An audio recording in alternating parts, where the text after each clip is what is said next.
Welcome to మందాస్ kitchen. నేను మీ నరేందర్. ఈరోజు only bachelors పప్పు ఎలా చేసుకోవాలో అడిగారు, వాళ్ళ కొరకు స్పెషల్గా చేస్తున్నాను. ఇది చాలా ఈజీగా చేసుకునే ఐటెం.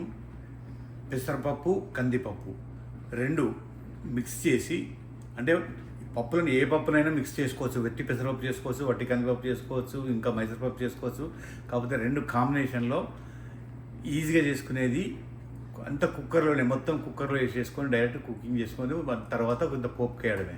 దానికి కావాల్సిన వస్తువు లేదు, చూపిస్తాను రండి. పప్పును మనము దీనిలో కందిపప్పు ఉంది, పెసరపప్పు ఉంది. ఇవి రెండు కూడా మిక్స్ చేసుకొని పెట్టుకున్నాను. ఇవి ఎంత అంటే రెండు కలుపుకుంటే ఒక 100 గ్రామ్స్ అంతే, చిన్న తక్కువ అన్నట్టు. కొత్తిమీర, మెంతి, ఉల్లిగడ్డ, పచ్చిమిరపకాయలు, వెల్లుల్లి, కొంచెం చింతపండు, కరివేపాకు. ఇవి కుక్కర్లో వేసుకునేది. పోలింపు వేయడానికి కొంచెం వెల్లుల్లి, కరివేపాకు, జీలకర్ర, ఆవాలు అవన్నీ మిక్స్ చేస్తాను నేను. ముందే తాలింపు వేసేసుకుంటాం. తాలింపు వేసేసుకున్నామంటే తర్వాత మీదాన్ని వేసేసి డైరెక్ట్ ఉడికిన తర్వాత డైరెక్ట్ వేసుకుని తినడమే, అంతే. సూపర్ ఉంటుంది ఇది. ముందు దీనిలో ఆయిల్ వేసుకున్నాను. ఆయిల్ ఒక 1 టేబుల్ స్పూన్ల ఆయిల్ వేసాను. దానిలో కొంచెం జీలకర్ర, కొంచెం ఆవాలు,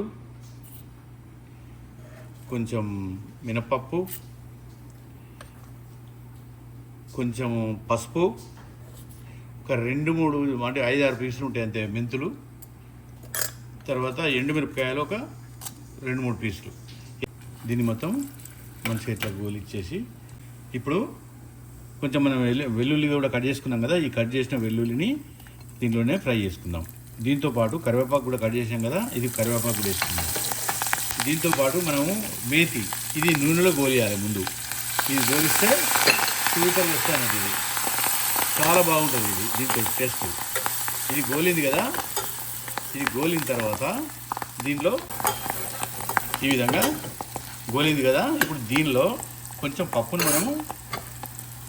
పప్పును మొత్తం ఇందులో వేసేసుకొని పప్పును కూడా కొంచెం ఆయిల్లో కొంచెం లైట్గా ఫ్రై చేయాలి. ఈ విధంగా వేసి కొంచెం ఫ్రై చేసుకోవాలి. ఫ్రై చేసి దీన్ని కొంచెం ఈ విధంగా కలుపుకొని కొంచెం లైట్గా, ఎందుకంటే మనం ఈ వాటర్ అంతా వెళ్ళిపోయి కొంచెం పప్పు గోలాలి కొంచెం లైట్గా. ఈ విధంగా ఇప్పుడు అయిపోయింది కదా, ఆయిల్లో కొంచెం లైట్గా ఫ్రై అయింది. ఫ్రై అయిన తర్వాత దీనిలో పచ్చిమిర్చి, ఎల్లిపాయలు వేరే వేసి దీన్ని కూడా ఇందులో కలపాలి.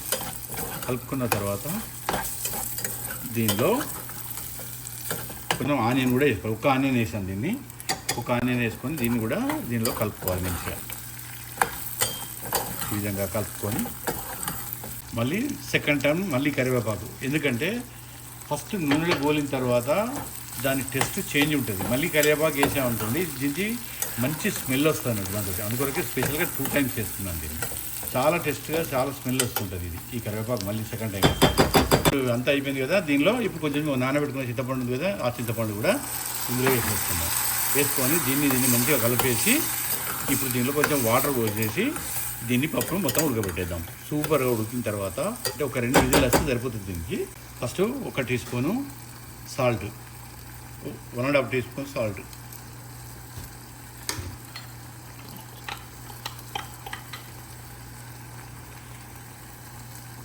ఇది 1.5 టీ స్పూన్ ఉంటుంది, 1.5 టీ స్పూను కారం వేసుకొని దీన్ని అంతా కూడా మంచిగా మిక్స్ చేయాలి. మిక్స్ చేసి మనకి ఇక్కడ ఏం పని ఉండదు అన్నట్టు. ఇందులో డైరెక్ట్ అన్నీ కలిపి మొత్తం మిక్స్ చేసాం కదా, ఇప్పుడు దీనిపైన నీళ్లు పోసేసుకొని ఉడకబెట్టడం. ఇప్పుడు అంత ఆయిల్లో అవుతుంది కదా ఫ్రై, ఇది ఇప్పుడు నీళ్లు పోసేసుకుందాం. ఇందులో నీళ్లు పోసేసుకొని మూత పెట్టడం తప్ప ఇంకేం పని ఉండదు మనకు. ఇప్పుడు మూత పెట్టేసుకుందాం. వేసుకొని ఒక 2-3 విజిల్లు పప్పును మంచిగా ఉడికిద్దాం. ఆవిరి వస్తుంది కదా, ఆ ఆవిరి అట్లా వచ్చిన తర్వాతనే మనము ఈ విజిల్ పెట్టుకోవాలి. విజిల్ పెట్టుకొని మనం ఒక 3 విజిల్స్ వచ్చిన తర్వాత మొత్తం మంచిగా ఉడుకుతుంది. 3 విజిల్స్ తర్వాత దాన్ని తీసి ఇస్తాం మీకు. ఇప్పుడు 3 విజిల్ అయిపోయింది కదా, అయిపోయిన తర్వాత ఇప్పుడు దీన్ని చల్లారిన తర్వాత ఇప్పుడు దీన్ని మనం క్యాప్ తీసేద్దాం. క్యాప్ తీసేసి పప్పు ఎలా ఉడికిందో ఒకసారి చూసుకుందాం.